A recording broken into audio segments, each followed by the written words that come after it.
So Zoran Mamdani has won the Democratic primary for New York mayor. Typically, that would mean he's a shoo-in for becoming the mayor in the general election, but we still have 5 months to go. We still have 5 more months of campaigning to go. Here is Jim Walden, who's running as an independent candidate. When I left the Democratic Party in 2006, I was very frustrated with where the party was. It was the Clinton administration led to the Bush administration. I was a young prosecutor at the time and was very concerned about the direction DOJ was going to be taking, and decided that I wanted to be apolitical. So I registered as an unaffiliated voter, and I've never registered for a party since. When I entered the race, I really looked closely at the data for voting results and saw that there was a lot of places in the city where people had voted Democrat and then voted Republican and gone back and forth. So I call that purple. Yeah. There's a lot of purple in the city, and I think right now in particular, there's so much frustration locally, nationally with both parties.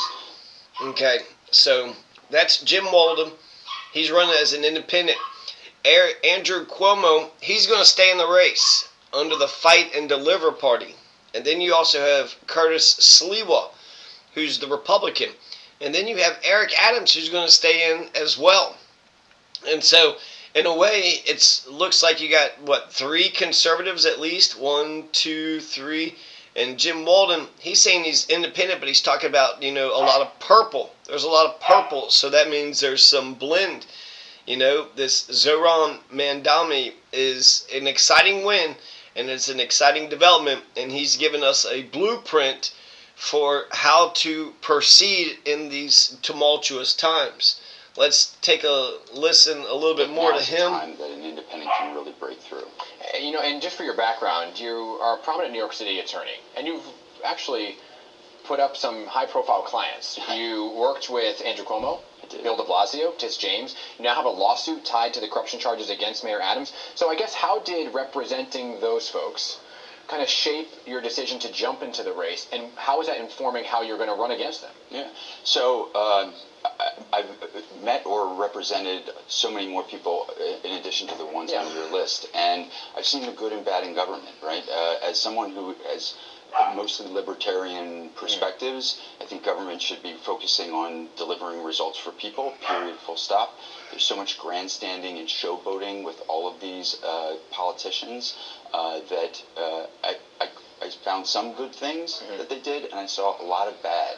And I wanted a different vision for people where somebody didn't need the job but wanted the job and wanted to just do the job without grandstanding. But why was it this time? Was it the charges against Eric Adams that led you? It was a culmination of another disappointment. I had supported Bill de Blasio thinking he was a centrist and he was a disaster. And then when Adams came in, I believed that Eric Adams was corrupt even when he was running last time, and what he was doing when he was borough president, as I understood it, which we now know was just wrong, and it was unethical, and it was at least arguably criminal. Should he resign? I'm not going to be the person to tell him that he should resign. I am going to be the person to say that Kathy Hochul should have suspended him. But she didn't. She put the guardrails in place. And if you were to become mayor, those guardrails are very much... Hey, if you conceal carry and you want to do so comfortably, you're probably going to be interested in this, the brand new Nimbus Gray Vanish holster. But we want to start things off with our Antoine Lewis and what the mayor had to say right here on Fox 5 after some controversy surrounding him, specifically black New Yorkers. So, this is a biblical moment. When Jesus was on the cross, he said, God, forgive them, for they know not what they do. All these Negroes who are asking me to step down, God, forgive them. Adams' comments touched off a firestorm. Professor Wallace Ford is chair of the Public Administration Department at Medgar Evers College. There's a definition of what I said. So anybody who's black who calls for you to step down, they need help from God. I'm focusing on this because your use of the word Negro has come up repeatedly over the last couple of weeks, and I think some people actually have an issue with that term. So explain who you're talking to when you use that term specifically. I didn't say they need help from God. I said pray for them. Wasn't that what I said? You said, quote, God forgive them. Exactly. Let's pray for them. And so let's focus on this for a moment. Isn't our democracy is based on who the people of the city elect? Why are we trying to disrupt and take the power away from the people of the city who elected me to be the mayor? And then ask the question, what have I done that we're going to usurp that power from the people? How much it will hurt him, I don't know. If you're black and you were going to vote for Mayor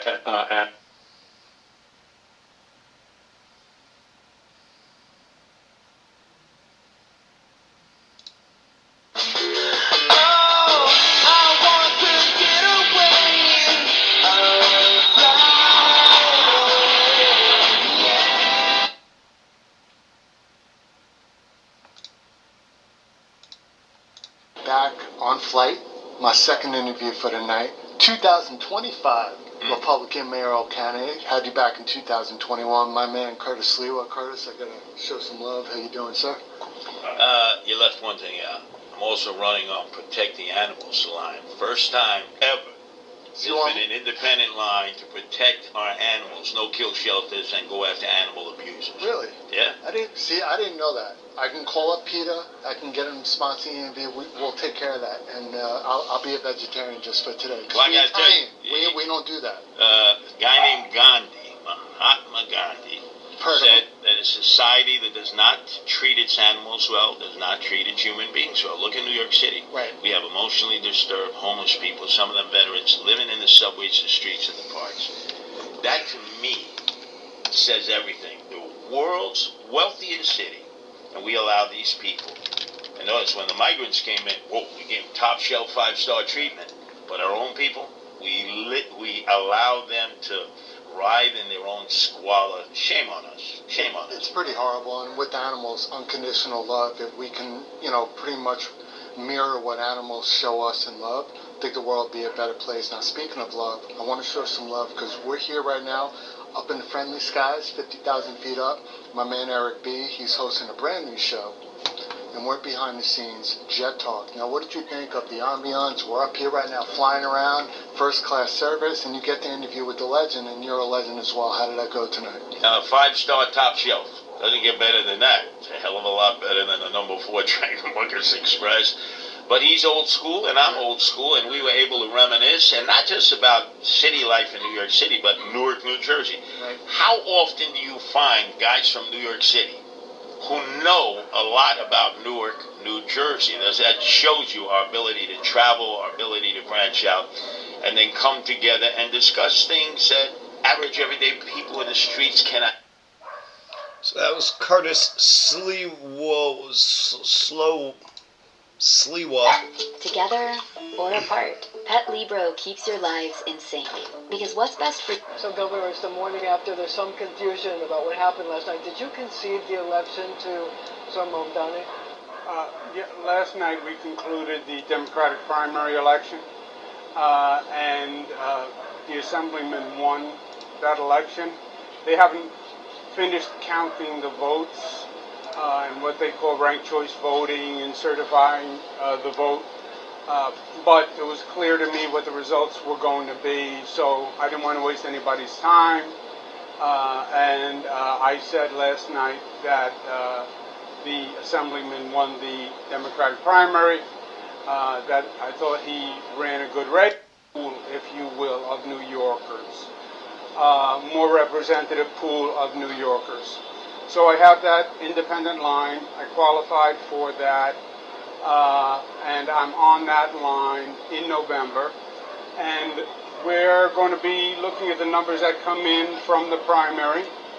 And then we have to look at the landscape in the general election, which is a totally different landscape, Marcia, And there are issues that came up, the issue of affordability, which the Assemblyman spoke to with offering a lot of free services.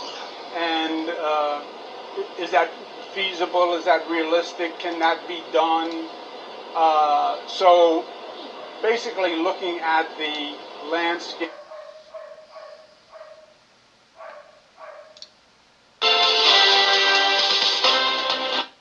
All know rank Brad Lander as this sick 33-year-old is a second leading among white and Asian voters. College-educated supporting let's Mamdani talk about by this. 62%, Mamdani men is supporting stunning Mamdani win in at the New York 56%, women supporting Cuomo at 52%. Now, since early voting started, we've seen nearly 400,000 New Yorkers cast those primary ballots. Out front now, New York State Assemblyman and presumptive Democrat. Part of our team, really excited about the last 3 years and 6 months, and we just want to continue the success that we've shown. So you're Democratic officially nominee for mayor of kicking New off York, the campaign today. Lauren Mamdani, Yes. and so much appreciate your time. A whirlwind week for you. I think to put it lightly. Okay, so everyone else is putting their view on this of what this means. Okay, your victory. What do you think it means? I think it means that we are ready in the most expensive city in the United States to have 5 boroughs that New Yorkers can actually afford. And this entire race was about the question of affordability. And ultimately, I have run a campaign that speaks about the tools that city government actually has to deliver that affordability in the wealthiest city in the wealthiest country in the world. And it's time that we have a mayoral administration that follows through and actually delivers that. All right, so I want to talk about some of that, but first the breaking news. Isaac Dever is reporting that Andrew Cuomo is not dropping out of the general election race, right? And it's kind of a willy-wonny, but the deadline's tomorrow. Is this a surprise to you? Ultimately, Andrew's decision or my decision matters less than the decision that voters already took on Tuesday night, where we won from Bay Ridge to Dyker Heights to Harlem to Washington Heights. We saw a mandate delivered for a new generation of leadership. And I am so proud and excited to continue to build on that mandate with an ever-expanding coalition, one that has now included the endorsements of Congressman Jerry Nadler, of State Senator Brad Hoylman-Siegel, and Manhattan Borough President, soon-to-be Controller, Mark Levine. And ultimately, that is a coalition that will continue to expand through November. Right, so you're saying no matter what, I mean, if Andrew Cuomo's in, it's not like a redo where you're worried? No, not at all. I mean, we did it once, and it turned out pretty well. All right, so now can we talk about the policy? The policy is what stood out to a lot of people. But right, I said the freezing rents on half of the apartments, free bus service, the free child care, and the city-run grocery stores.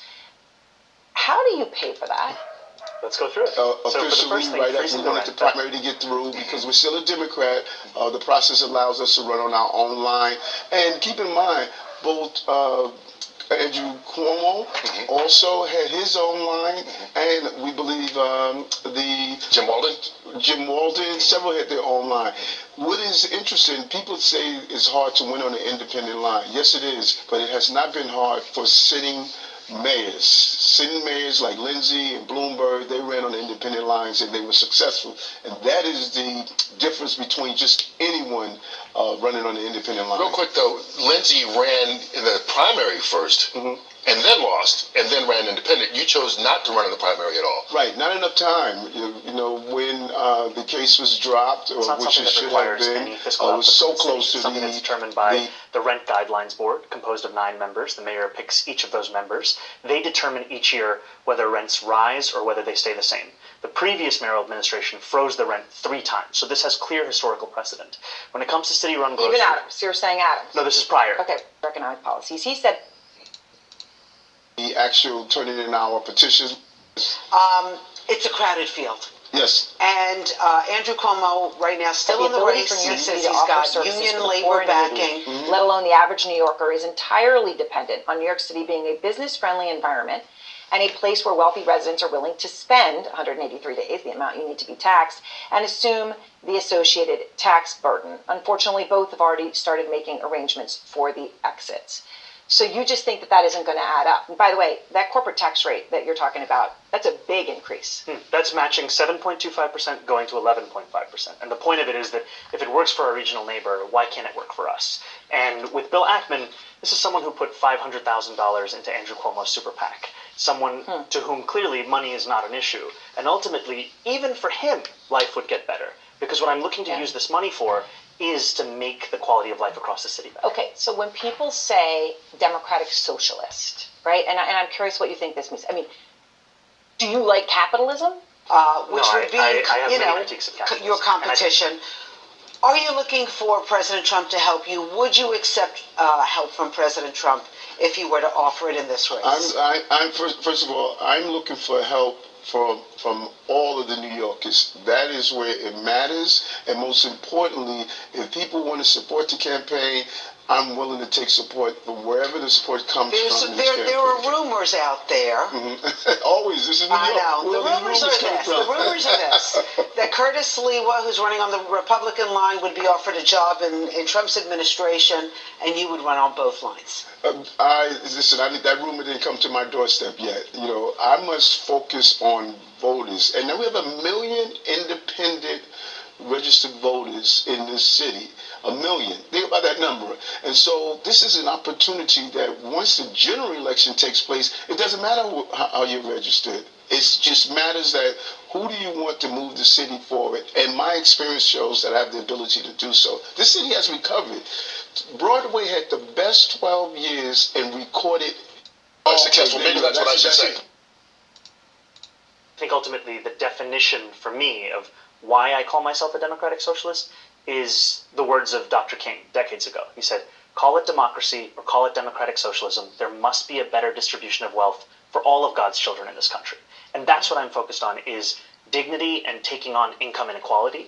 And for too long, politicians have pretended that we're spectators to that crisis of affordability. We're actually actors, and we have the choice to exacerbate it, like Mayor Adams has done, or to respond to it and resolve it, like I'm planning to do. Okay. So, for people who say that America was built on, and a lot of immigrants, and obviously you speak from an immigrant experience. I mean, you came as a young child, but you speak to a lot of people who came much more recently, that they come to America because they believe in capitalism. They believe that if they work 1.5. Which one of these alcoholic beverages actually flushes out edema? All alcoholic drinks make edema worse. They get their perception from what they read and what they hear every day. I was just sharing with you as I moved throughout the city and sit in civic centers, senior centers, etc. And I started listing the success, dropping child care, decreasing crime, more jobs in the city's history, putting money back in the pockets of New Yorkers. People say to me all the time, wait a minute, I didn't know that, Eric. And so now my job is to show the success that we've actually had. I got to now use my ability to speak directly to consumers and say, Eric, I'm used to being... Made 2.1 million phone calls. And ultimately, it's a story of not only being able to inspire people, but absorb that inspiration and build an organization. And I think that's also the story of what it means to run a city, that you are ultimately responsible, but you're also determined by hiring the best ICE agents. At home. I'm not ready to come back to work right away. We sat there with masks on that January 1st date and still delivered for the city. Got to look at the numbers. We can't deny the numbers. The city has turned around. Remember when we talk about crime on the subway system? Yes. 4.6 million riders, only 5 felonies a day. We have dropped crime in our subway system, took over 80,000 illegal bikes off our streets. Remember we used to have motorcycles running through the street going wild? This is a better city because of this administration. I want to ask you one non-campaign issue, because we did a story earlier about the EMS union saying that they're 100% of their budget right now, and people are still waiting 3 hours for ambulances. Right. They need help. Yes. They said they've asked City Hall for help. We asked, City Hall and haven't got a response. What do you know about that? What can you share? When you said the definition of help, we need to bring down time. We have so many more vehicles that are on our streets that's impacting time. And when you look at the union contracts, we settle 98% of our union contracts. Not assisting ICE, because ultimately their job is public safety. And I know officers who are signing up to take on serious crimes, not to be a part of the force that is arresting a pastor who's peacefully observing the arrest of a migrant at Federal Plaza. All right, so a moment ago you talked about how you didn't know if you'd get 50,000 votes, and you ended up with 50,000 volunteers. They knocked on doors. There are many in the country who might look at that and say, okay, that makes me think of somebody else. Somebody else who took on I'm trying to think of the right word to use, but somebody who expected to win, and therefore didn't campaign that hard and lost. And the person who did that was Alexandria Ocasio-Cortez, right? Famously, also here in New York. She endorsed you early. She helped you. She just spoke to Manu Raju, our Manu Raju, a few moments ago. She said the Democratic Party needs to pay attention to your success right now. Here's what she just told him. We have a choice to listen to that message that people are sending us or not. This isn't just about Mr. Mamdani as an individual. This is about the message that the people of New York City are trying to send to our party. So there's now talk, that your victory puts her in a whole new light, right? It puts her and Bernie Sanders, not that they were seen as fringe, but they were seen as a wing of the party. And that instead of being a wing, that becomes more of the center, and that you are part of that. Do you see it that way? And do you see those who say, look, your victory propels her to a presidential run in 2028? She's been an inspiration, and it's been an honor to be represented by her as an assembly member in Astoria for many years.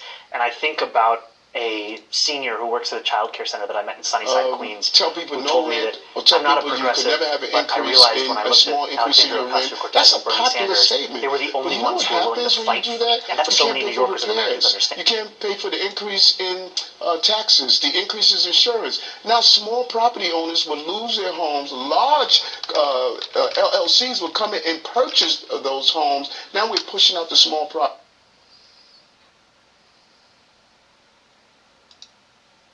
I've never been more impressed with a product. I've become the unofficial leather repair guru, fluttering around. For all the implications of what's happening with the regime in Iran and the Middle East, there are more implications for Democrats than for almost anyone else. And the danger for Democrats is so real. Side of the 80-20s. She thinks she's going to get people just as angry on the 20 side of the 80-20s and still win, but you won't because you'll never access the majority. See? So even though you want the fervor of the fringe, ultimately it's got to redound to the benefit of the many. Was I in favor of bombing Iran? I said it's not my call to make, but it's my call to judge, and I thought waiting was not weakness. Time was on our side. Look for another way. Look for the regime at least to send a methodologies. These people probably don't even like each other, and yet this collection of young men, each and all, came to the conclusion that violence was the way to advance their... But you were still reckless. And you have now fed into the phobia and into the reality of making us more vulnerable. And now you want to chase after the president who just said, we respect Catholics, we respect agnostics. We'll see. Because of stupid shit like transgender sports and real shit like immigration, you're out of touch with the majority. And when it comes to protecting this country from extreme Islamism, look, you can argue about the bombing. Congress allowed it to happen, and it worked. Should it happen again? I don't think so. Why? It worked this time. Listen, it may have worked despite what we did instead of because of what we did. I don't know.